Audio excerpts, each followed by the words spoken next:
Okay. Today with me is Mike Bernache, my partner in crime today, and Paige is also with us. They will be our team members monitoring chat. So if you have a question, please go ahead and put it in chat. And then they're going to do the best, as you guys have probably done this yourself with many monitors. It's always like, where are you looking? And we're going to make sure that we kind of address any questions that you have. We have a lot to get covered today, so I'm going to hop right in. If you are here to learn how to focus on the needle movers and make a huge difference with your budget kickoff, then you're in the right place. If you want to learn how to turn what we're going to call lead measures into budget line items, and we're going to talk a lot about this today. Here's the thing. Your budget probably is in the language of finance. Think about it. We budget with chart of accounts. We budget in vernacular and terminology we as finance and accounting people know in depthly. But think about it. Think about a marketing person, maybe they took one accounting class in college, right? They don't know about those terminologies, but yet we're asking them to put the budget in our language. It's like last night, my husband and I were at a Chinese restaurant. My husband actually speaks Cantonese and he's talking to the waiter. And I'm like, what? What are you saying? What did you just order me? And that's how some of your teams feel about putting information in financial terms. So we're going to talk about how we solve that problem today. Most importantly, and the thing that I have heard for over 30 years is how do we get the accountability for the budget? Because we all know what happens. The budget, we work really hard, we send out the templates, we do all this stuff, and then the budget is like outdated as soon as it gets approved, sometimes before, and then everyone's like, well, those aren't my numbers. Nope, that's like la la la. That's what corporate told me I was going to do. And so we're going to talk about how you can absolutely solve that problem. We're also going to talk about AI. What presentation is not every presentation must have AI in today, right? So we're going to talk about that scenario planning. A lot of people think that it's just doing predictive analytics with your tools for your budget and say, okay, here's what's going to happen. It's so much more than just AI. And we'll talk about why. And that's like a really important part. But we're also going to talk about how I've been jamming out on AI lately. Like I am an AI junkie for increasing my communication. And so we're going to teach you how to come across super inspiring, super motivating, and allow your teams to leverage AI in how we communicate with regards to the budget. So all of that today. And for those of you that are CPAs, we got a lot of CPAs in the house, especially those of you, my FEI Financial Executives International friends, we have CPE credits for you. This is an hour and a half long presentation, so you will get 1.5 credits. You will need to be here the entire time. So we are monitoring you, and we will ask 4 polling questions through the course of this. So be next to your computer so that you can actually answer those questions. You will need to answer 3 out of the 4 polling questions in order to get your CPE credits. Now, what do you need for this? Just a basic knowledge of like financial leadership and budgeting. This is for anybody in finance or accounting or literally anybody in leadership that really wants to understand how do we shift? How do we shift the budget cycle from being this totally dreaded process into being something that is inspirational, that is transformational? Now, I'm sure a lot of you are thinking, I've heard this before. Here we go again. This is not going to be your normal webinar. I promise. One, I'm going to bring the energy. And my goal for today is to let you absorb this information, process it, and leave inspired. So do me a favor right now. I like to do this thing. What's your number? Here's how it goes. It gives me a barometer of how you're feeling because we're in a virtual environment. And if you've ever, how many of you have presented virtually? It's challenging, isn't it? Because we don't see you and we don't see your reaction. So do me a favor, 0 to 10. 10 is amazing. 0 is I probably had to put my dog down today.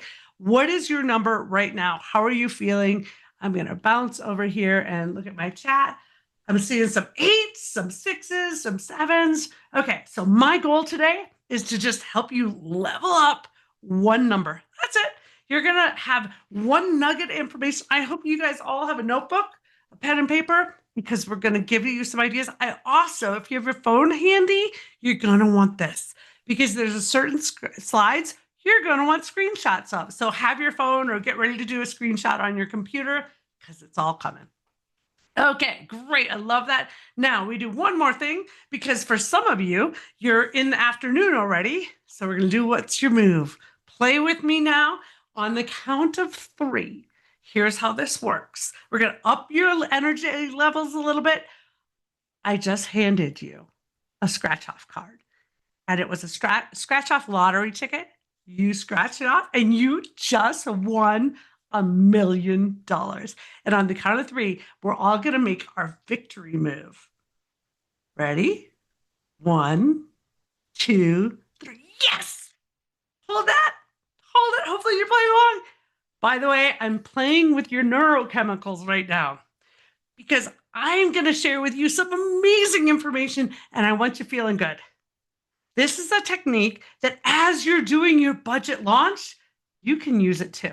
Especially if your budget launch kickoff meeting is going to be in the afternoon, you want to prime the well, get people energized, have them, if you have it in person, do it in person. Have them hold their hands up or whatever their victory move. What's this? Like, I think Tiger Woods is something like this. We all have one. So leverage that to get them energized. Okay, hopefully we're all feeling good. Excellent. So who am I? Some of you, most of you actually probably know me. I'm Heather Cole with Lodestar Solutions, and I'm here because this is my passion.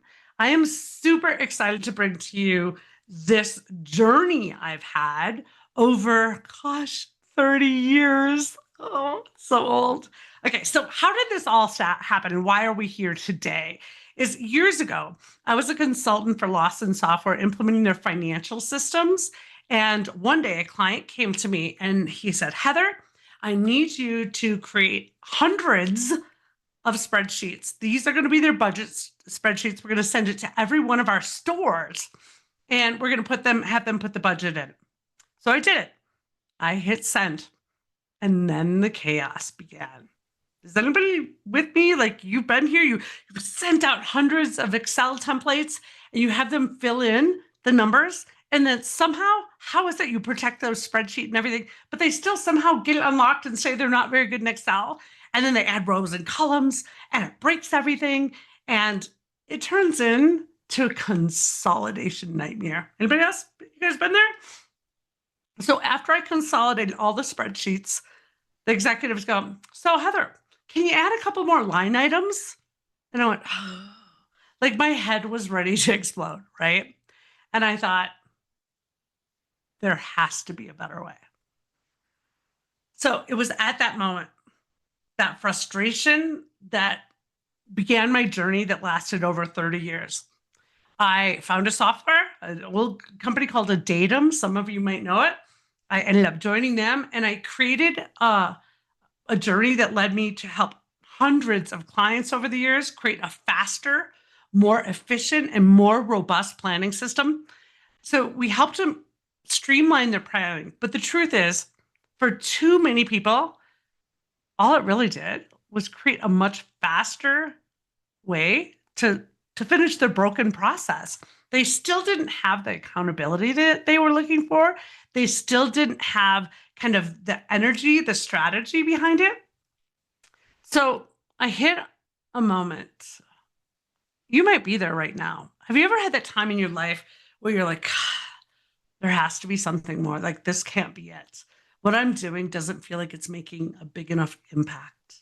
I was ready to walk away from it all. I was ready to switch industries and do something, but I loved working with my clients like you. But then I started actually coaching, executive coaching with CFOs and CEOs. And I noticed something in the CFOs that I worked with. They too were frustrated. Oftentimes they would come to me because not because the numbers couldn't get right, but because they didn't feel like people were following them. They would like tell something and then like crickets, like there was no energy behind it. And they were starting to feel frustrated. Anybody like this? Maybe a couple of you? Okay. They felt like they weren't being seen as strategic leaders. And some of them even told me they wanted to quit. So I started coaching the CFOs, and I realized that the same problems that the CFOs were getting to get alignment and getting their voices heard were the exact same problems that we have with getting the budget and the planning process and getting people to be energized and fully engaged. And I was like, oh, like, have you ever had it when your worlds collide and you're like, oh, well, I started down this journey to figure out what the heck was going on. I read like every book. I mean, I read, from the performance measures books, Future Ready, Beyond Budgeting. You guys have probably read these books, right? These concepts, especially the first one was the balanced scorecard. Anybody else read that? So these concepts have been around for a quarter of a century, and yet companies are still struggling. And I was like, why? Really thought about it. I did a lot of hiking, a lot of pondering, and I came up with one word: communication. I started to like poll CFOs. Some of you were part of this. I do a lot of speaking, and I'd be like, how many of you can articulate the strategic goals of the company?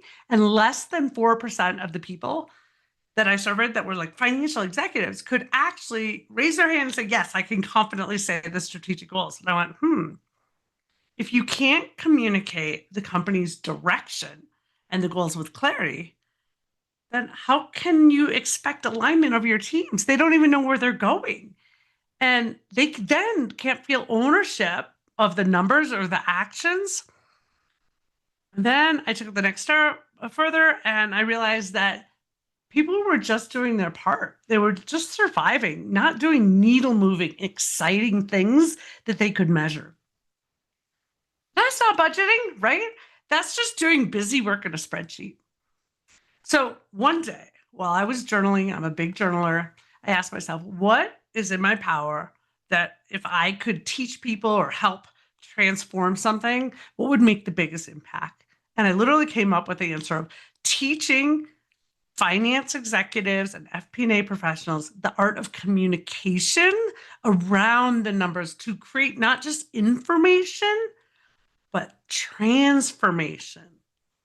So that was my goal. And it started this journey down to create the framework to transform the budget kickoff. Because so many people were just kind of going through the motions, and they would take the PowerPoint from last year, just change a couple slides and do the same thing over and over again. And at the end of the budget, they're like, people weren't really engaged. And we're wondering why. So if your kickoff meeting doesn't just review the numbers, but actually imagine if it caused people to be inspired and ready to take action, that the department stopped hiding behind just their piece and they started being part of the solution, then what if you didn't have to chase them for number updates, that they were excited to share with you what they came up with? Then finance will stop becoming just a scorekeeper and a gatekeeper, and finance is going to start being a strategic driver. So that's where we are now. This is my mission. And today I'm going to share all this with you on how you can launch your process so that this is the best year ever for your planning process kickoff. So how many of you, do me a favor, guys, put in chat, how many of you love surprises? Put a me in chat if you love surprises. Anybody else out there? Got a couple of me's. Okay, David. David loves surprises. Okay, so David, I'm going to pick on you, my friend. You get a call or text. So you get a text from your wife, and she says, hey, David, I have a surprise for you. Go home, pack your bag, and meet me at the airport. That's it. That's all you get. She's not responding to any. She just says, meet me there at 3:00. Are you still excited, David? If you would still be excited, do me a favor, put a 1 in chat. If you were David and you would be a little apprehensive and not so excited, kind of a little cautious, put a 2 in chat. Okay, so David's still excited. So here's a true story about a friend of mine. Actually, I've had 2 of my best friends, this has happened to, or something very similar. They're males, and they think that it would be a really good idea to surprise their wife. So one of my friends, he has a second home in a Caribbean island, and my husband and I were down visiting him. His wife was away, and he tells me that he's going to celebrate a 25th year anniversary, a surprise party for her. And we're supposed to taste the cocktails to pick what cocktails for this. Now, I know his wife, and she's a lovely lady. She's an attorney. She's super smart, but she's also one of these people that's always put together. Like, you know what I mean? She's always beautiful. She always has a perfect outfit. Her nails are done, her hair, everything. And I'm like, we're on a tiny little Caribbean island, and you're not going to tell her at all. He's like, no, it's going to be a big surprise. I'm like, You're not going to tell her, like, to bring a nice outfit? You're not going to tell her to bring the right, like, make sure her nails are done? Nope, it's just going to be a surprise. I'm like, what could go wrong? So if you've ever had a surprise like that, where you're like, I didn't know what to pack. I didn't know. It's just like people in your company. They like new things to a degree, but a surprise that has so much uncertainty actually causes a lot of stress. So if we think about our surprises and our companies today, when we have a lot of uncertainty in the surprise, our number might change. Uncertainty causes stress in a lot of people. And then it leads to bad decisions. When your company does not have a clear roadmap, when we're just kind of acting like business as usual, we're hiring new people and they're just learning from other people and not really learning the vision, we create that uncertainty. And unfortunately, that can create some not so friendly, not so welcome surprises. And so the first step of our budget process needs to make sure that we aren't giving people surprises. We give them clarity and certainty. Now, I think that we can all agree that the traditional process is broken, but let's go through a few reasons why. Okay. The first thing that we see in the traditional budgeting process, which, by the way, hasn't really changed a lot in almost 100 years. And I think it was the 20s when the government decided to actually start a budget office, right? And that's when corporations really started to adapt it. And we started with goal setting based on top down. The organization said, this is what we're going to do, and this is what's going to happen. And we sent the numbers down. People said, okay. And they didn't really have accountability of the number, right? And then these templates have been historically created by finance and sent out. And a lot of times we reuse the budget templates year over year and don't change them much. And then we decided to get really creative and hold people accountable. And we started the zero-based budgeting because that was revolutionary. And we said, put what you think you'll do. And that we thought that would hold them accountable for the numbers. But that didn't really work either.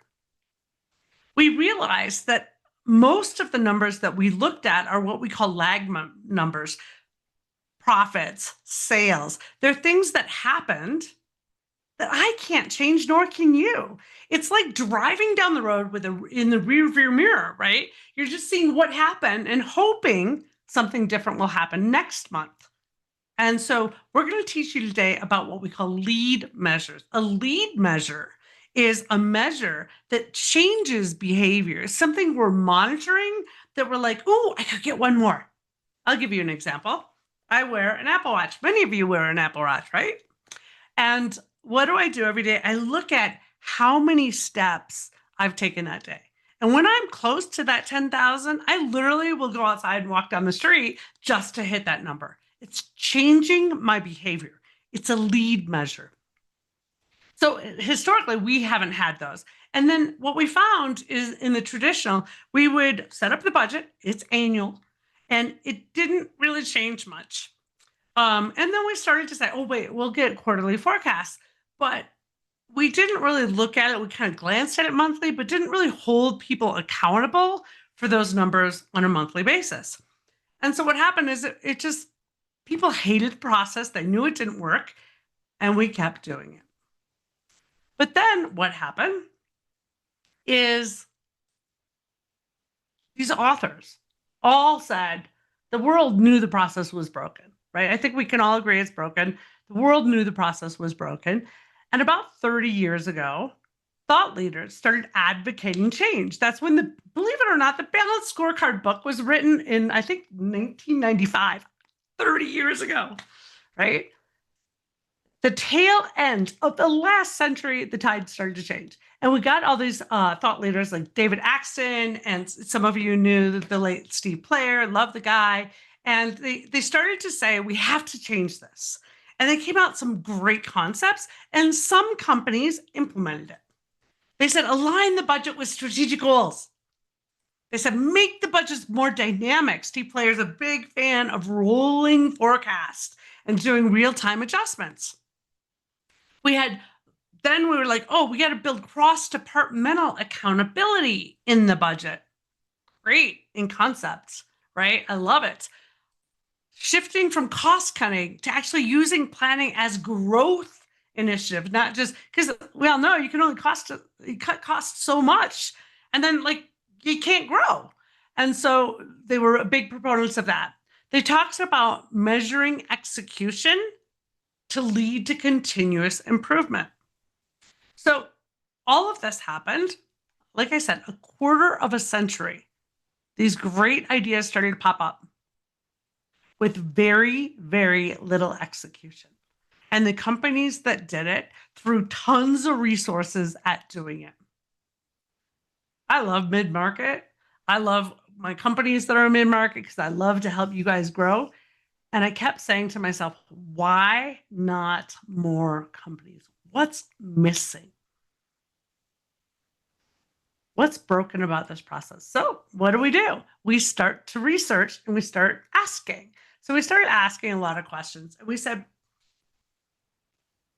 why aren't we implementing rolling forecasts? Do me a favor, guys, right now in chat, put a couple ideas. Why do you think people are not doing rolling forecasts? Why are you not doing completely abandon budget and go to just a continuous flow? What hurdles are you having today? Do me a favor, put it in chat, share a couple hurdles that you have. Adam says, waste of time. Yeah, the time factor, right? We don't have the time to do it. Laborious time. We're seeing a lot of too much, not enough resources, huge, too much time. Our company is still performing rolling forecasts. Fabulous. Every 2 months, yeah. So kind of rolling, not constant. Oh, the world today, I love these answers. Thank you. The world today is changing pretty quick, right? It's changing I don't know about you guys. Tariffs, no tariffs, tariffs, no tariffs, tariffs, no tariffs, tariffs for China, no tariffs for China. 3 months later, we'll have tariffs for China. It's crazy. There is absolutely little to no certainty. The certainty is uncertainty. And so how do we address that? So we started to look at it. And here were some of the things that we saw is that the cultural resistance to change, the lack of clear and consistent communication, lack of cross-departmental. We're seeing the same things over and over again. Some of us didn't have the right tools and tech. Luckily, the tools and tech have really come to state of art. And I think they're way further than the people today. So we started to look at this because the information is absolutely there. The solutions are there. The thought leaders and the industry, there's a base of thousands of these amazing books. I have stacks of them here to share with you today. And yet we've had everything we needed to do this massive transformation for a quarter of a century. But we're still in this kind of black and white era. So like everything, and by the way, if you guys were in my negotiation class last month, we teach you how to objection handle. This is kind of how, when you are dealing with rolling out something new to your people, you want to do this. Why are they going to resist it? Put those reasons, and then on the other side, put your plan to overcome it. So we started to write up a plan and said, okay, how do we overcome this? And when you start to do exercises like this, you start to see a common denominator, right? Communication, communication, communication. Almost all of these problems could be dealt with a better communication strategy. So regardless of your tools, but we're going to show you a very powerful tool today. But when I realized this, I said, you know what? All that work fixing people's budgeting and planning templates and processes has been beneficial, but it's not transformational. If we keep doing things the same way and expecting different results, that's a sign of insanity. What if instead, what if your budget wasn't just a plan, but a strategy activation tool? Think about that for a moment. And we are at our first polling question. So I'm going to go ahead, bear with me while I switch up to our polls. And this is for CPE credits. Answer this question. Can you clearly articulate the strategic goals of your company? Let's go ahead and answer this question. And I'll give you a couple of minutes. We're looking at kind of, but please don't call me on me as being the winner. We're looking pretty close to even this, but this is a forward-looking. The fact that you signed up for this webinar tells me you're not a typical person, that you're a growth-oriented person. So we will leave this poll open for a little bit longer. Remember, for CPE credits, you will need that. But we'll go into my next slide here. Bear with me.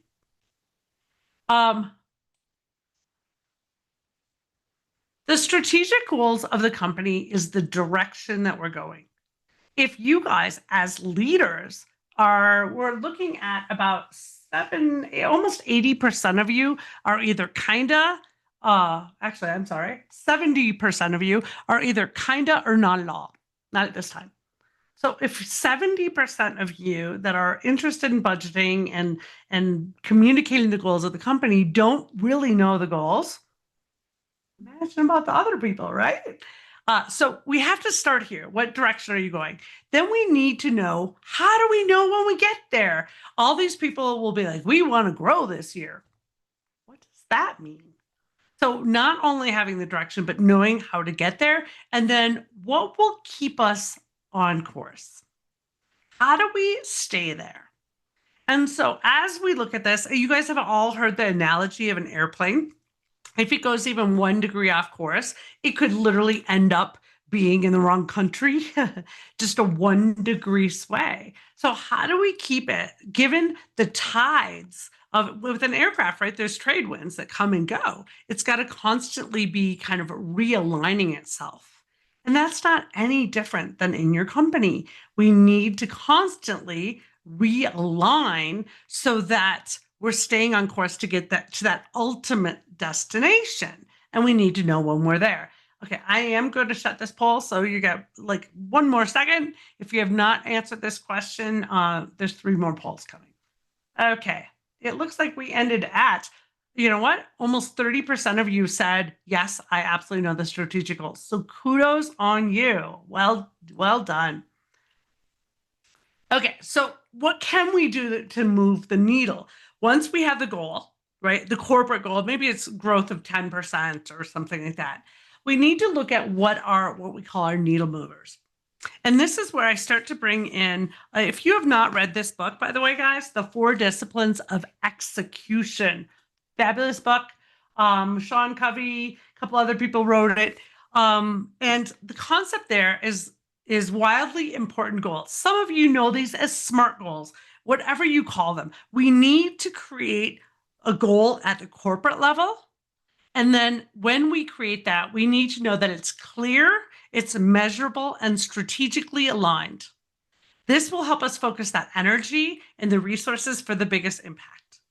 But here's the secret to doing these. And I think this formula is just so easy. I like simple formulas from X to Y by when. Okay. So let's give you an example.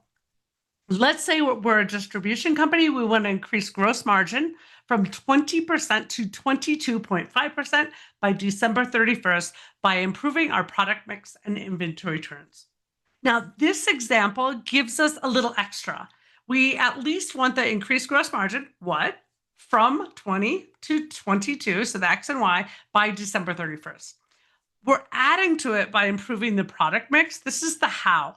You don't have to have the how. There are times when the how is really important, and there are times when it's not as important.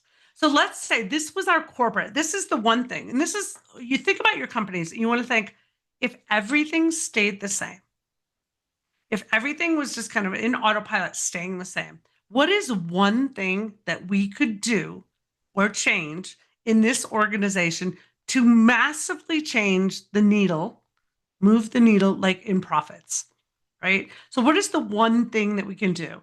And I love sticky note exercises, right? You get a group of people together, you all write down ideas and you flush through them.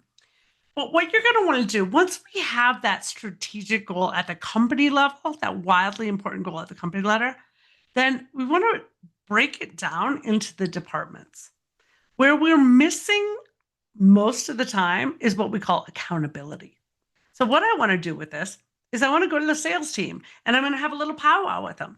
And I'm going to go, hey, guys and gals, our goal is to increase gross margin from 20 to 22.5%. Now, if this is our goal, how can you contribute to this? You guys see what I just did? I asked them how they can contribute. What goal could they have as a team? By letting them define their goal, it changes the game completely. So they may come up with a wildly important goal to increase high margin product sales from 10 to 12% for each rep by that date. Now, they now have their own goal because this is something they can impact. They're giving very specific on what they should focus on. And then we ask them, okay, how are you going to do that? And they do a little sticky note exercise and they find different ideas and they come up and they say, you know what? We are going to commit to having the sales rep complete 5 high margin pitches every week. They're going to have them really focus on that. Great. Now they're going to be accountable for this number. It's a number they came up with. We wanted kind of a little bit of a stretch, but not, I don't know. Some of you, have you ever had that where someone gives you a budget and they're like, yeah, you got to do 2 million in sales. And you're like, my territory did 200,000 last year. Like when you give people numbers that are so ridiculous, they're not going to do anything. So what do they need? The next question is, what do you need to accomplish this? And this is where the magic happens. They start to say, okay, I think I need some sales enablement material. I need some pitch decks. We have a lot of newbies, so maybe some sales training.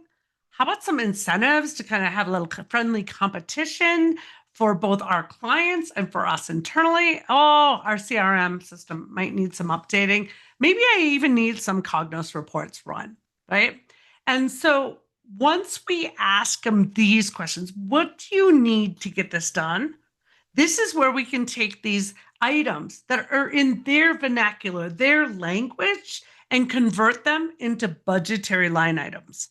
Now we can figure out how much a sales training course might take. Maybe that's going to cost you 10 grand. Maybe some incentives. We're like, okay, we'll have a budget of, 20 grand on that. And so you start to be able to take what their language, what they know, and turn it into what we know. We don't ask them, hey, what is your marketing, what is your training budget for this year? You kind of tie it to a deliverable. And this is where people get excited. The next question you ask is, who else do you need to work with to make this happen? And in this case, they might have to work with marketing to kind of really focus on those high turn products. We need to work maybe with finance to find out what those products are. depending on who you are in your organization. Maybe you need to work with IT. Maybe they have the BI resources to create a dashboard to help you monitor this. And measuring is oh so important. So does this make sense for you guys? Do me a favor, put a Y in chat if this is making sense, that we go to the departments and we ask them questions about their business, not about our chart of accounts. Okay, we're getting some yeses. Excellent. So let's talk about why this works. Why this works. Couple secrets here. The reps choose their measures. It creates a little friendly competition, and it can motivate them and empower them to really go for it. Like, you could create the best rep for this week award. Like, I would say go to like Home Goods and get yourself, like, go to the clearance rack. They always have these weird figurines or statues, or like someone gave me this duck, so I might give you the crazy duck award for the best sales for that week. People love awards. Make it fun. Okay, so let's go. So this was sales. Let's give you a couple more examples just so we can hit this home. This same goal. Increase gross margin from 20 to 22.5%. But now we're going to go to warehouse and look at what they can do. We ask them a series of questions. And we ask them, and they come up with their own goal of reducing the low volume SKUs in the replenishment cycles from 250 to 150 by December. So they're going to flush out those things that are just not moving. We ask the next question. Well, how are you going to do that? We want them to say, this action is something that I'm going to take on a weekly basis. And they say, we're going to identify and remove at least 10 low velocity SKUs every week. They're like, great, we can measure that. We know when it will happen. We're going to measure it weekly. We're going to see if you make it or you don't make it. And when you make it, we're going to celebrate. Then they ask, what do you need to do this? And they say, okay, well, we're going to need to reallocate some funds for SKU phase out. And then maybe we need to develop a new Cognos dashboard to be able to measure this, to see this weekly. Guys, if I don't have my watch on, I'm not taking the extra steps. So they have to see this information very visibly and like honor the numbers. And maybe they need a dedicated inventory staff to do those weekly audits. So then you go, well, who else needs to help this? Well, marketing, so we can market those bad SKUs. We're going to need finance to understand where those like margins are, because we're going to focus on those good margin items, and maybe IT to redesign some dashboards or some reports. Great. Now I can go meet with them and say, okay, is this possible? What do we need to do? I'm a big fan of minimal viable product. We do not need to boil the ocean. We could literally have a spreadsheet that says every week, put your numbers in here. Did you do 5 calls? Did you do, we got rid of 2 SKUs this week. Okay, wasn't our target, but we learned something, right? So why does this matter? When they own the SK cleanup, when they've created this as their goal, and we give them a budget that allows them to do this, it quickly frees up space for the higher performing products, and they're going to own it, right? The ideas that people have to fix your company are immense. In the 1980s and 90s, Mazda was doing really bad. As some of you may remember the story, and what they did is they put together an employee suggestion box. And at one point they were getting like 1 million suggestions from employees, but they went through and they figured out which ones actually could happen the fastest. And they were able to very quickly streamline certain things because the people in the trenches knew exactly how to fix things. The problem with our budget isn't that, numbers tell a story. But if you want to fix the story, if you want a different story, you got to ask the people in the field. You got to get their input. So basically, you want to create a culture that getting suggestions and feedback from people in the field gives you the faster visibility to what's happening to your organization. So let's go to one more here. We're going to increase gross revenue. Again, logistics. Logistics could come up with improved the top 100 SKUs for on-time in full delivery performance. So they were sending out boxes and they didn't have the whole order, or they wouldn't show up on time. And what happens when you have a supplier that consistently doesn't deliver on time? You find a more reliable source. So they came up with increasing the performance from 92% on time to 98 by December. They said we can do this with weekly tracking of on-time deliveries of the high margin SKUs. They said, what do we need? We need some, be able to replenish stock so we constantly have those high performing SKUs. And again, we might need some more reports to measure this particular measure. Because you don't need a big fancy report. You just need something that shows the data, right? They'd involve finance, IT, and why this works, again, is their engagement. Okay, so let's go to our next question. How well do you measure lead measures? Things that will change your behavior, that will inspire your team. Let me put my poll up here. Oh, that's back. Okay.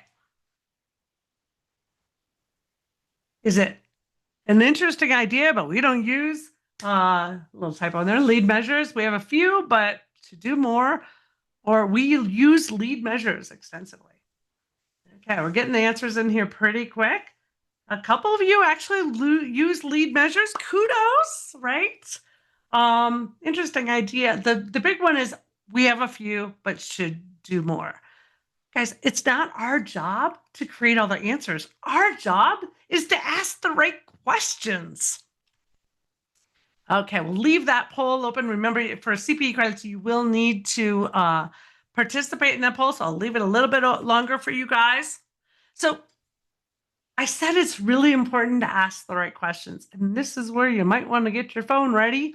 So I'm just going to give you some sample questions for the department. So the first one, if our department could only deliver one thing this year to move the company forward, what would it be? Imagine asking that to your different departments, and just don't give them any ideas. Just be quiet and let them generate the ideas. They're going to feel really appreciated. At first, there's always this awkwardness if you haven't done this before, but you got to just sometimes own that, hey, we're going to do things differently. We really value your opinion. Another question could be, what is the single most important result we need to achieve this year that would have the biggest impact? What specific actions or behaviors most influence are hitting our lead measure, our WIG?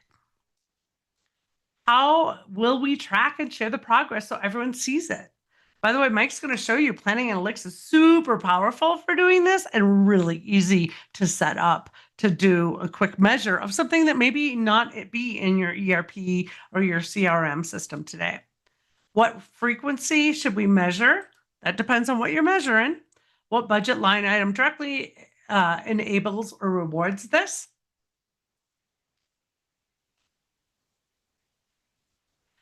Who else needs to help so we can achieve this? And what happens if we don't fund this action? What is the cost of inaction? Now, you're probably like, oh, so just grab your phone, you can snapshot this. Guys, this is just a sample. Depending on your business, depending on what departments you want to get more engaged, there are a lot of questions, and there's a framework to do this. And at the end, a little insight at the end, I'm going to introduce you to our 4-week program that covers this and gives you scripts to do all this. But what is the cost of inaction? Doing the budget the same way in these uncertain times, is that even a viable option? We lost a quarter of a century with the greatest books and the greatest concepts, and yet dabbled in delivering that. What happens in 25 more years? Can we wait that long? We talk a lot about future-proofing of our business.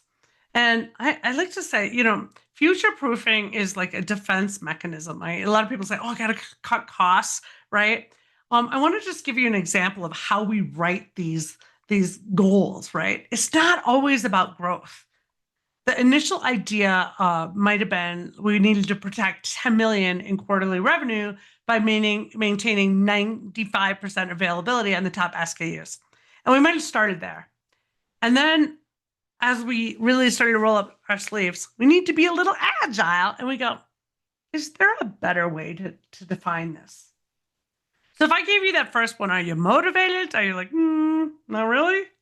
Or if I said, we're going to increase the percentage of shipments that are complete, that meeting our on-time and complete standards from 85 to 95% by June 30th of 2026, resulting in 10 million in quarterly revenue preservation. Because if we don't send full shipments, we're losing business. Now, which one, if you're part of the team, are you more like, you're like, I can make a difference on this?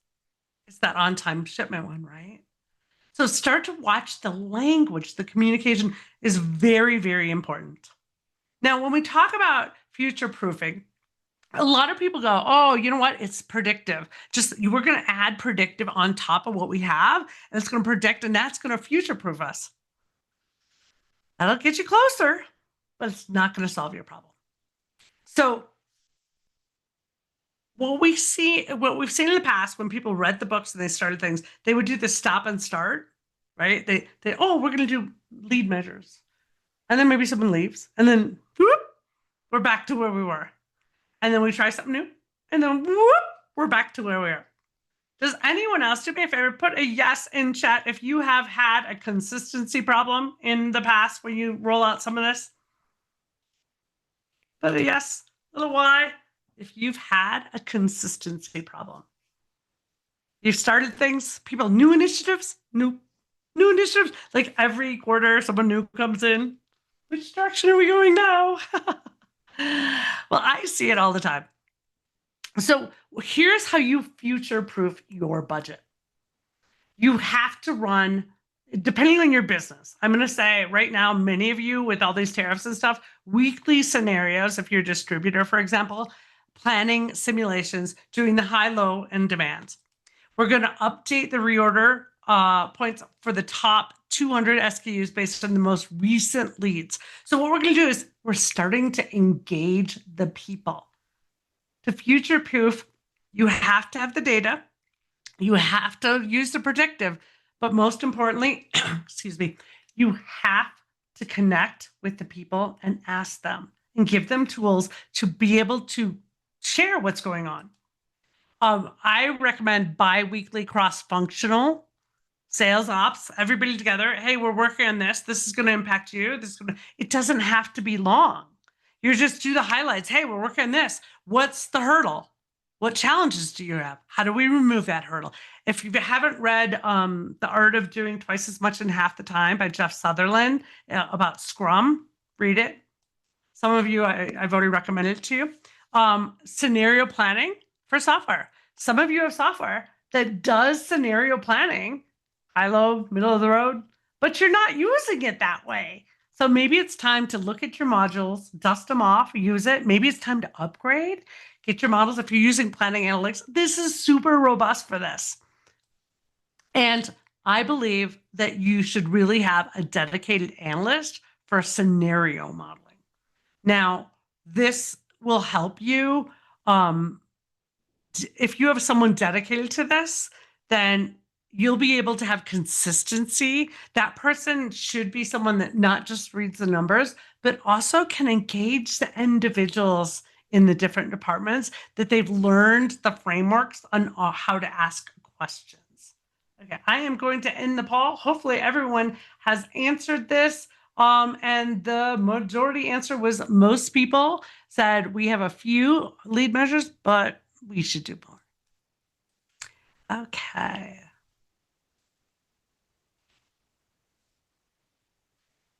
I want to remind you that future proofing is not just predictive. Predictive is a part of it. Future proofing is building that muscle of scenario response where people in the field can answer and you get the rhythm. Okay. We have another polling questions for you. Who determines what is measured in your organization? Sorry, my polls disappeared here. We will launch poll number 3. So who determines what's measured? Is it finance, the executive team, each department? We've just always used what we've done before. Okay, we're getting some answers in pretty quick here. It looks like the executive team is winning. I have one person so far Heather, that let's is actually put a saying each question in the department. chat. If finance does that, do we get involving the practice in sales/BD departments? This is from Jeannie Chung. If you want to unmute and explain a little bit more, Heather can get your question answered. Yeah, I think what you're asking, if finance is the one to determine the measures, like how involved do they get, right? And basically, guys, as finance people, you can help determine the measures. At the corporate level, yes, we determine the measures. A lot of times we are the masters of the lag indicators, right? The revenue and gross sales and so forth. But if you want accountability and you want to actually get movement in the direction of that strategic goal, I'm going to tell you flat out, you have to engage the departments in that defining the measure, whether you actually define it and then convince them that they thought of it. That might be a method. We actually teach that in our course, how to run those meetings so that we can get their participation. But we absolutely, when the executive team mandates, okay, here's a scenario. I go to the doctor. The doctor says, Heath, you need to lose 10 pounds. And I'm like, oh. And he's like, so here's what I'm going to do. You are going to swim 500 yards every day. Guys, I'm a diver. I hate swimming. The chances of me doing that are slim to none. In every goal, there's almost always alternative methods to get there. The doctor said instead, Heather, you need to lose 10 pounds. And what activities do you like to do? And I said, I love hiking in the mountains. And he says, okay, great. Can you create a goal of what you're going to have? And I said, you know what? I could hike 6 miles a day. He said, great, do that and measure yourself 6 miles a day. The difference is monumental. I created what I'm going to do to get there. The doctor didn't tell me how to get there. Does that make sense? Do you guys do me a favor? Put a yes in chat if this totally is starting to resonate. Okay. Yeah, that's the missing piece. Oops, I just get a little privy to my slide. Okay, I'm going to go ahead and end this poll. So hopefully you guys all added that. And thank you for chiming in, Paige. Okay, so what is the missing link? Right? What is the missing link? I just told you guys. I kind of cheated. It's accountability. The way you get accountability is people say, I'm going to do this. Not you're going to do this. You told me where we want to go, and I said how I'm going to get there. Just like if we were traveling and I said, we're going to go to California. And you said, that's great. And then you happen to be like John Madden. You guys remember John Madden? He never flew. He would drive his little bus all the way to California. Why? Because a flight, although faster, did not work for him. He was terrified of flying. Accountability comes when you give someone a goal and you let them decide how to get there. Now, it doesn't mean you can't encourage, you can't make recommendations, but ownership comes from definition.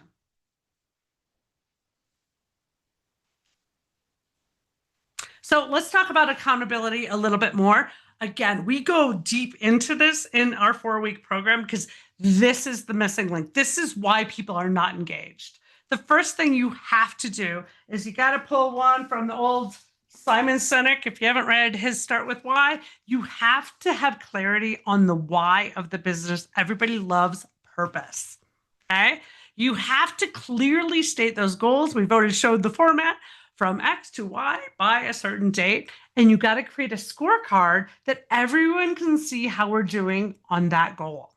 Here's the thing. If you watched a group of kids playing basketball and they were just, throwing the ball around in the park and not keeping score, they'd just kind of be playing. If you watch the same kids and you say, hey, you're going to divide in teams and you're going to keep score, it is like game on. They play with a whole different passion. And that's what we want to create. We want to create a passion for hitting those numbers. And that comes with measuring a scorecard. We want to let their departments define their own lead measures, and then we're going to create a cadence call, sharing the progress. What did we commit to last week? What did we deliver? What do we commit to next week? And then finally, we're going to celebrate the wins, because celebration is a key component to keeping the energy alive. Now, in a minute, Mike's going to show you a demonstration of how we can do this leveraging the amazing planning analytics. Some of you are on here, I know, are clients of planning analytics, so this will give you a taste of what you could do and what the tool you own today. Some of you are using different solutions, and he's going to start with showing you kind of what the typical route of budgeting is, and then he's going to show how we can revolutionize it. But here's the thing, guys. I don't believe in this massive change. We're not here to boil the ocean. Many of you stated you're using a few lead measures, but need to do more. And I know we're right in budget season. We're about there now. And what's happening is we're about in budget season, and you're like, I don't have time to do this. Yes, you do. You could have a quick meeting with the department, ask them to create one measure, one goal, add it. We can start incrementally. We could add a new measure for a different department every month and see how it goes. You don't have to have it for everybody. There's another great book, Measure What Matters. Again, required reading for finance people. That kind of shares this concept and idea. So if we looked at a scorecard, I'm just going to give you a quick preview of this while Mike's about to take over. Mike, a little prep warning. But so we were talking about, high margin SKU pitches per rep. Look at this. We could actually look at what our team is doing. Here's our target. Here's how they're doing. They simply put it into a spreadsheet every week, how they're doing, or every month, depending on our velocity. Remove SKUs. This is how many SKUs the warehouse team actually got rid of, flushed out of our inventory. So it can be very easy to create these, regardless of the tool. But the thing is, you gotta start communicating. Okay, Mike, are you about ready for me to transition this over to you? Yes, ma'am. Okay, I'm gonna stop my share, and I'm gonna hand this right over to Mike. All right, just do a screen check when I get it up here. All right, How are we looking? We are good. Everything look good? Big enough? Yes. All right. Hey, everyone. Mike Bernache. Thanks, Heather, for passing it over to me, and welcome. And I'm glad to just spend a few minutes with you, showing you the power of what Heather's talked about in planning analytics. As she mentioned, typical budget process, right? We're going to start with either top down or bottoms up with a revenue plan. We're going to input some products, units, supply chain, whatever it might be, and move over to headcount and capital. And in the end, right, we're going to end up with, an income statement and a budget plan based on that typical process. And as you can see here, this is just some metrics of what we're tracking, and looking at it, by actuals and an income statement, and showing some revenue by quarter and things of that nature, right? All interactive, all easily filtered. As Heather said, but we want to take that further, right? So how can we take that further and transform the way that we're budgeting with these lead measures? And so we created a model that just takes you through our mythical Summit Flow distribution company. And on the opening page, you see a beautiful picture of Heather here. We've embedded a video where I did that on purpose, by the way, Heather. She created a video that just explains what we're trying to do here, right? And so we could watch that. We have our corporate wildly important goal, and then we have some quick links. So as we've talked through this, right, our big goal here is to increase the percentage of shipments for on-time and full delivery from 85 to 95 by June, resulting in a 10 million quarterly revenue preservation, right? So we talked about how we would do that in terms of sales pushing high margin items. We talked about, finance, making sure that they're providing the information to all the different departments. Our warehouse and logistics teams doing what they do. But maybe they need a place to start, right? Maybe it's not evident that what's really high margin, what's medium, what's low, what do we need to start? And through the power of planning analytics, we can actually give them a little cheat sheet by creating what we call virtual hierarchies. And what that is simply adding new data points into the model that previously weren't there.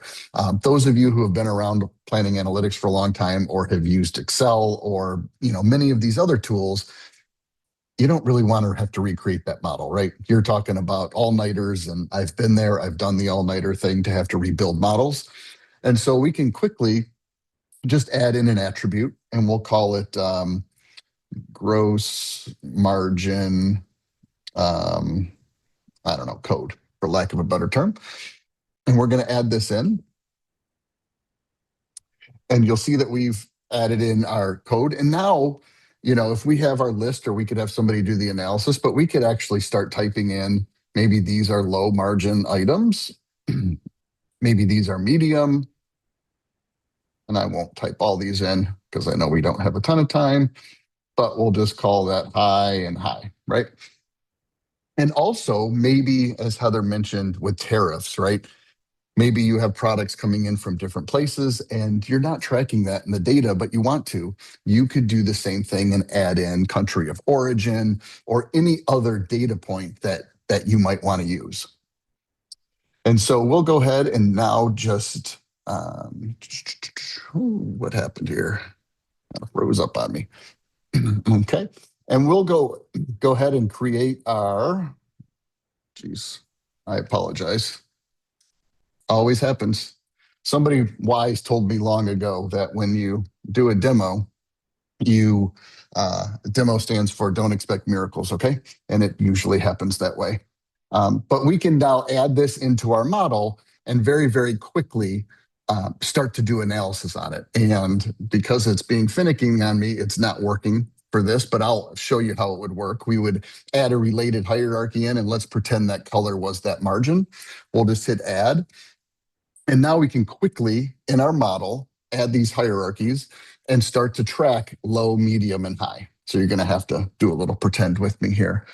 And now once I have that information, right, now as a sales team, and remember, they created these lead measures, right? So they're being held accountable, as Heather talked about.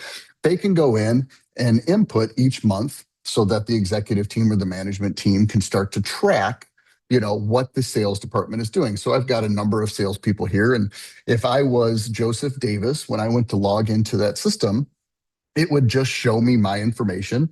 And then each month I could input, hey, here are the number of high margin pitches that I've made. And as Heather mentioned, you can add multiple of these. So we added in a second one that we came up with as a group because, hey, our high margin pitches were working, but we wanted to take it further. So we decided to add in, pitch promotions for clearance type items or things that the warehouse and logistics teams are trying to make sure that we kind of move out. So, they don't always have to be, positive like a high margin. We can affect what we're doing by also, hey, let's get rid of these undervalued products as well, but let's move them out, take the hit and move forward, right? And then it works the same way with your finance team, your warehouse team. Each person can go in and input their information all the way through logistics. And as a manager or executive, I can have full visibility into what the team is doing. So if I'm the VP of sales, I can come in and say, hey, my team is we've got a target of 565 and our team is really trying to move towards that. And then some months they're not, and you can start to take a look at why things are happening here, right? You can also take this further into the AI world, and Heather mentioned AI a little bit ago, where we could start to use the planning analytics assistant to get some insights into what we're looking at. So you don't have to read through this big chart. I can let AI grab this information and start to show me that, hey, on average, we're doing 520 of these a month. We know that's below my target. And then we can take a look at who are the highest values, the lowest value type stuff, and get a really good insight into what's happening. AI inside of this product can give you all sorts of information from impact analysis to outlier analysis. So think about, and it doesn't have to be just, it can be anything inside the system, any kind of data points, but you can really start to take a look at, outliers. Maybe you had a chart or an exploration like this of, all of your different products. Maybe there's thousands and thousands of products and you wanted to see outliers in gross margin because that's what we're talking about. You could use this outlier analysis tool and really get a look at, hey, these are the parts that aren't like the others, and do that analysis even quicker. So AI is your friend here inside of planning analytics. And then lastly, as we go through this, right, we want to start to look at, Heather talked about, let me go over to this one here. Heather talked about, tariffs a lot, and, scenario modeling with tariffs is probably really, really, really important today. So I can do it a couple different ways inside of planning analytics. I can take and just add in a bunch of different scenarios. You see I have tons of them here, actuals and budgets and targets and things of that nature. I could add in forecasts and high and low. I can also use what we call our sandboxing. So I could just call this, tariffs September 1. And this, think of Excel when you go and create that save as, and you create a new spreadsheet, you want to update everything. The way tariffs are going nowadays, you don't want to write that back to your main model, right? Because it's liable to change next week or next month. That just seems the way things are happening. But I can take and actually do a complete budgeting update based on what we might consider tariffs, how they're going to affect us from different countries or different parts, and have that as part of my model, but not overwrite my base model. So it gives you that ability to create multiple different scenarios. So we might have a tariff September 1, a tariff October 1, to see what the impact of that is. Again, to take proactive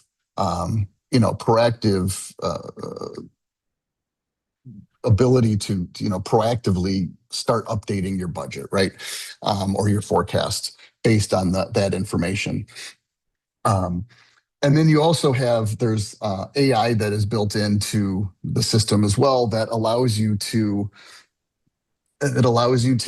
actually use AI to forecast out information as well, where I could say, hey, I want to start with a particular period, and I want the system to start showing me how it can move items out for the next few months.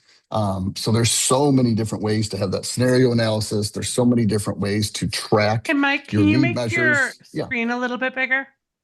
Yeah. Is that better? Yeah, that's a little better. And guys, we will have this replay available to you. So as I was saying, you could say, hey, I want to start forecasting out for, we'll just do February, and we'll go all the way out to December.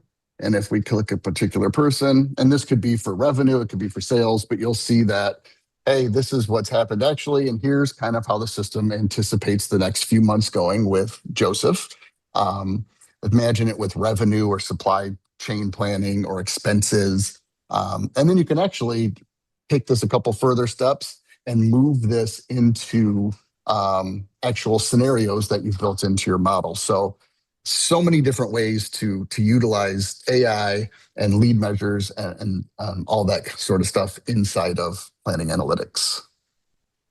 Heather, did I hit on everything you wanted to see? I think I did. you did, Mike. Thank you very much. And guys, what Mike showed you is super powerful. AI embedded in a planning tool is amazing. However, at the end of the day, the missing piece is going to be the connection with the people, to get like asking the questions of, is there anything that's going to totally disrupt what you're doing? I was at the airport the other day, and I do clear, and I heard that TSA is now going to come out with like an eyeball scan thing to make TSA faster. Well, if I were clear, I'd be really worried about my business model. And the best projections of AI aren't going to show me that disruptor, right? Who knows that? Typically, the people in the fields, in the different teams. So, let me go back and I will share my screen here. Okay, so thank you very much for Mike. We are on to our fourth and final polling question. I feel like Vanna White, kind of like, hello. Okay, so the last polling question is number 4. How confident are you at storytelling? How confident do you feel about saying the direction of your organization, inspiring people and making them excited about it for your budget kickoff? So go ahead, answer. 0 is low, 10 is high. We're getting a nice range of answers here. Oh, we get some 9s in there. We got some couple 10s. That's fabulous. Well done. I'm guessing some of you have taken classes in speaking. And literally, we are all over the board on this one, which is really interesting. Now, I have lately, I've been, like I said, I've been hunkering down on AI. And I use AI in so many different ways, but I'm going to teach you, and I've been using this with some of our coaching clients, leveraging AI to help you write more compelling, more engaging scripts that you can use when you're presenting any concept or persuasion. And so basically what I do with AI is I take what my story is. I'm going to take, and guys, in a minute, I'm going to show you a sample script. So you can take a screenshot. It's long. That's why you want to take a screenshot. In our 4-week program that I'll tell you about in a minute, we go deep into how to write the right scripts for AI to get the right content. But there are some amazing persuasive people. If you haven't read Never Split the Difference by Chris Voss, great in how do you negotiate? How do you get people engaged, right? There's people that are very influential. Maybe Dean Graziosi or some people. So when you write things in a script, you can tell AI that I want it written in a certain way. It's super persuasive and motivational, but addresses the challenge. This is my secret tip, is my friend Michael Haig wrote a book called Storytelling. There's also, if you haven't read it, this one by Cole, Storytelling with You, is another great one. She wrote Storytelling with Data as well. And so what I say is use Michael Haig's storytelling framework to create a story around our goals, write it in this voice. Make the beginning of the script have a 10-second hook to grab their attention. Write it like I'm a top speech writer in the world. When we prompt AI to give it a little clue into that type of thing, what happens is the content out is game changing. Like it's amazing what we can do when given the right scripts. I've been using AI since the first version of AI came out, so several years now, and I'm still learning nuggets on how to really write these scripts so that they actually work. And guys, I am going to shut this poll down, so hopefully you have answered your questions. If not, get it in quick. But so here's a sample of my script. You might want to just, grab a screenshot of this. I give it all the context. Our wildly important goal is this. Our lead measure is this. Here's our mission. I weave into it, tell it, Michael Haig's storytelling techniques, and then I let it go to town. And I'm like, wow, I sound amazing. I sound persuasive, right?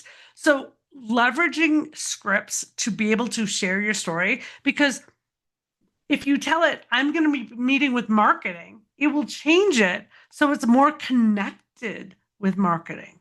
So it doesn't matter whether you're using Copilot, ChatGPT, any of those, it will help you write some amazing content.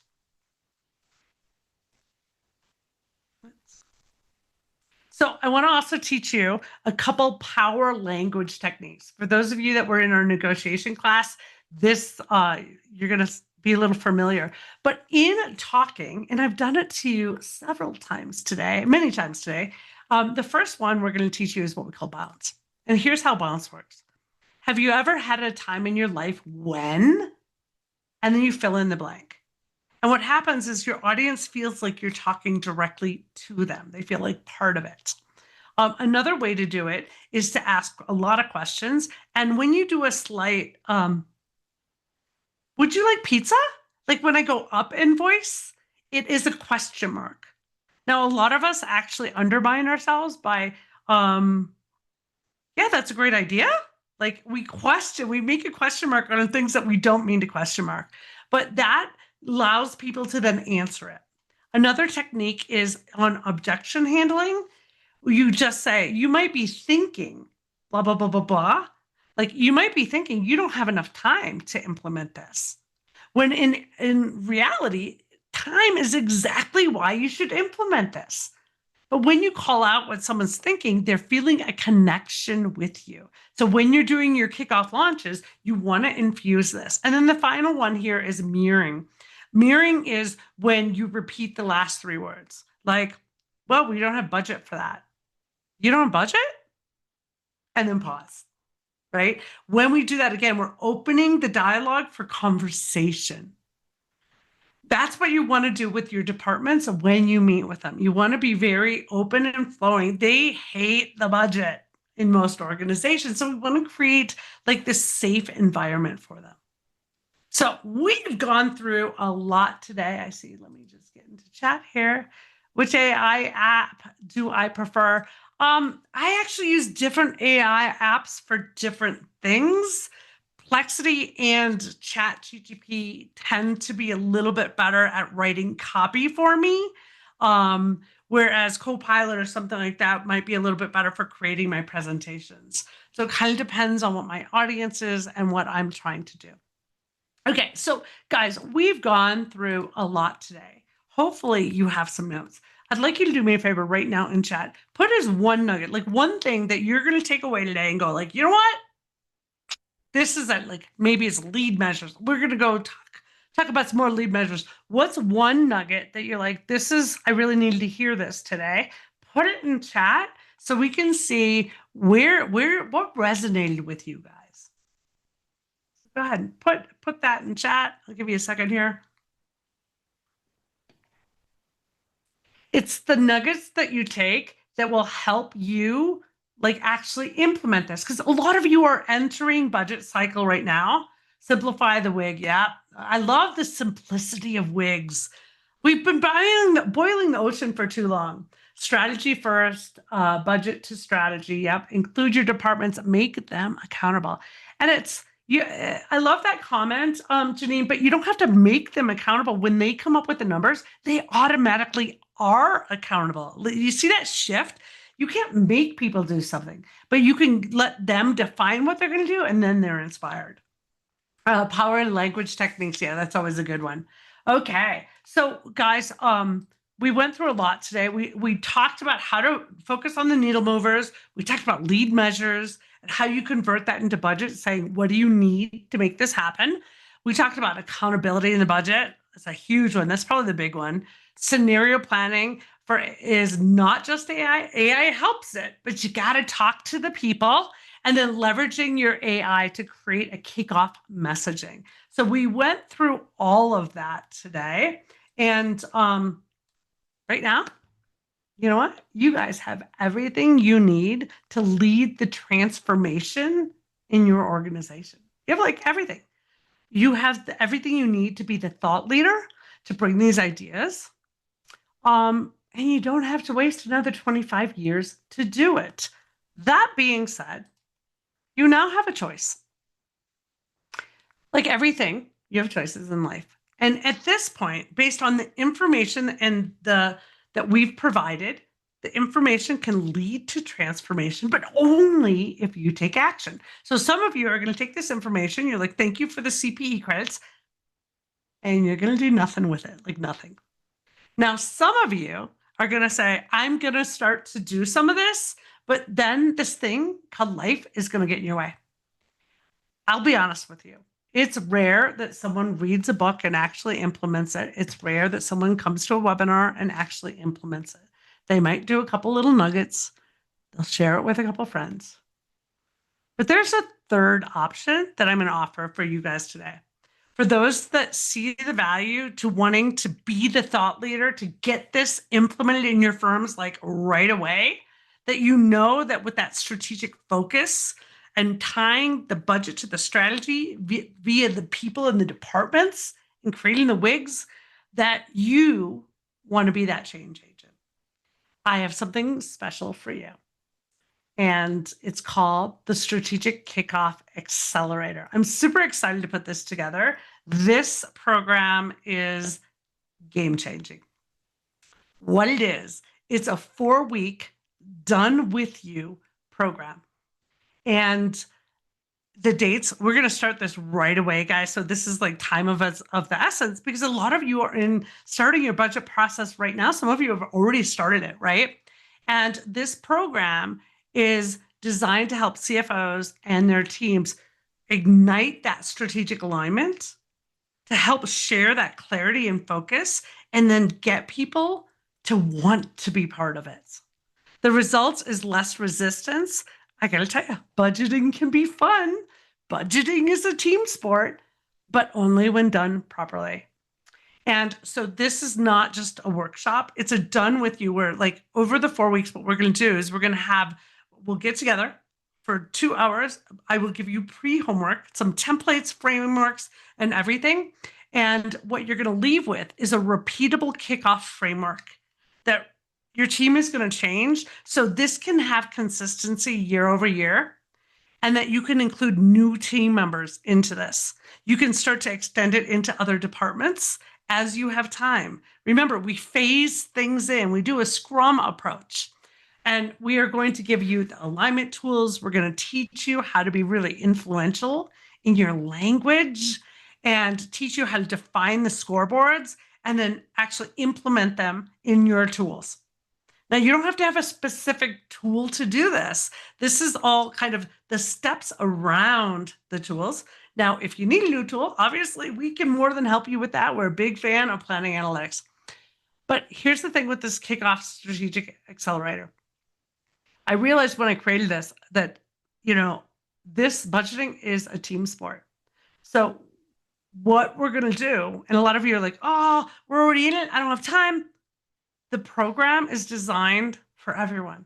It's designed so you can bring your team up to 10 people can come and be part of this. And also, if you miss a date, it's not a big deal because we're going to record it and you'll have access to those recordings so it can become an on-demand event for you. So you have a choice on which path you want to go. You want to go the budget as usual and, kind of life as usual, stressful around budget season, right? Or do you want to learn new methods to make it super fun, engaging, and so transformational? So it's the Strategic Kickoff Accelerator. And it's like, you got to act now if you're interested in this. It's not for everyone. It's for people that actually want to implement change. They want to be that thought leader. And it's going to start next week, guys. This is starting really fast because it's budget season. And honestly, this came up by working with a couple different clients. And I thought, we can solve this problem. We could solve this problem for the masses. Let's just do it. We are going to restrict access to this, by the way. We are only letting 15 companies in. That's it. At 15, there's no more. First week, we're going to do some pre-event worksheets to get you started. We're going to talk about alignment at the top. We're going to have, how to run an executive strategy, how to define those wigs and set those clear parameters, and then how to start to create your story. Now, when we said stories, you guys had varying degrees of story techniques. And so for those of you that are good, we're going to level you up just a little bit. We're going to give you a couple extra tricks to doing that. The goal is to inspire people to action and like make it fun again. In week 2, which is August 27th, we'll talk about launch leverage. We're going to give you a kickoff framework. It's going to have scripts. It's going to have AI prompts. You're going to leverage AI like you've never done before. By the way, once you learn how to do this, you can do it for any type of communication you're doing. It's just like, it's crazy. It's absolutely crazy how fast you can sound better than a lawyer in convincing people. We will skip Labor Day weekend or Labor Day week for obvious reasons. And week 3 will be September 9th, where we'll talk about departmental activation. You're going to get a whole list of scripts and questions and how to facilitate those meetings and how to get to the real commitment drivers and get people like, I'm in, like, we're going to do this. Very excited about what you're doing. And then week 4 is accountability and execution and the cross-departmental. How do we get us all working together? We saw in Mike's example how they were doing something. They were trying to help close out the salespeople. Were measuring, closing out slow-moving inventory. Why? To help the other team. It's all a team sport. So that's the program. Your investment. You're like, well, how much is this, Heather? Right? So you'll get the complete system, the live coaching that will be with me. You'll get the tools, team access, and literally the normal price for this is $4,497, but it's budget season, and we want to bring this to everyone. So what we've done is we've dropped the price. We've included 10 team members. So it's not just you registering. You can bring up to 10 team members. Could be department head, could be other people on your finance team. Heck, it could be your CEO. And we've dropped this price to $1,997 for up to 10 people in your organization. We are limiting this to 15 people. And obvious reasons, the offer is going to expire on August 19th at 5 p.m. Eastern, because we're going to start on the 20th. So really, guys, this is, I'm super excited with this. There's a personal guarantee on this too. So if you enroll and you attend and you come to the first session and you do the pre-work and you're like, this isn't for me, this isn't for my company, all you got to say is, this is not what I thought it was, and we'll give you your money back. So there's absolutely no reason not to at least come to the first day, because it's a money back guarantee. But many of you have been following me for a while. I'm going to bring it. I'm going to make you guys so excited to launch the budget. We do recommend that you grab this right away, because limited to 15 companies, so that I can give you personal attention. If you're struggling, you're going to have access to me to get us through that. And some of you might have like a certain department that's a problem child. We're going to teach you how to deal with that as well. Now, to make this extra sweet, and because it's a beautiful day here in the mountains, we decided that the first 5 companies that will register will also get a private action taker Zoom session right after the first session, where you can ask your specific Q&A questions, and we can deep dive into your company's specific things. So that's going to happen right after the event for the first 5 people / companies that register. So how do you do this? Well, it's super easy. Grab your phone, right? Take the phone, and you're going to take it. You're going to put the camera on, scan the QR code. You're going to be able to register. Now, remember, you're gonna, like, if you're like, Heather, the date doesn't work, don't worry. As soon as we're done with it, we're going to put the recordings up in a library, and it becomes on demand. But to make it a little bit better, because I thought, this is stuff that sometimes you got to rehear. So your team will have access to this program, the recordings, for 12 months. It's an entire year. Why did we do that? Well, because you have this thing called the forecast coming up, and then another forecast. And we really want you to get moving into a rolling. Some of you may get down to rolling every week in certain areas of your business. So that's our goal here, is to make it so that this done with you workshop, you get side-by-side help. We're going to give you, you're going to create it as you go. That you have access to this, your team, you bring new team members in, you can share the insights. So Guys, this is closing on the 19th of August at 5 p.m. Eastern. So, got a couple comments here. Allowing teams to help create the goals to identify the resources needed to align with the company's overall strategy. Oh, that's wonderful thing. Sorry, I thought that just popped up. It was Paige putting the link, thank you, Paige, in there. So if you don't have your phone, you're like, oh, my phone's dead. Don't worry, Paige just put the link to get this program in chat. And you can click that link and register that way. Additionally, what we will be doing is we will be sending you an email for attending. Those of you that got CPE credits, Paige is going to be sending you your certificates. And then we will also have the link to it there as well. But again, 15 companies is all we can take into this program. It's I'm super excited about it. This is going to be transformational. I guarantee it. I promise. And I will work with you until it is. So register now. Hopefully everyone has that. And then one more slide here. Again, we will send out this link is CPE credit surveys. If you guys can take your phone, again, scan this QR code. This will take you to the survey that we are required to do for the NASBA. To give you CPE credits. So please scan this. Again, don't have your phone? Don't worry.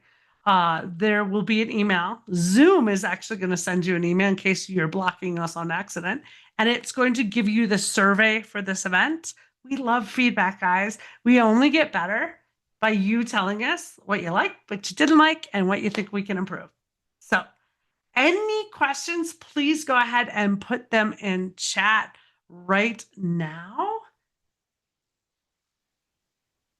And if there are no questions, guys, do me a favor right now. Give me a number. What's your number right now? How you feeling after this event? Hopefully, my goal was to raise you just a little bit higher than what you were.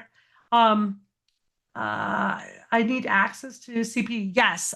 So guys, the CPE, Zoom records you, like that you were here, that you attended, how long, that you answered the questions, and will automatically send you your CPE certification.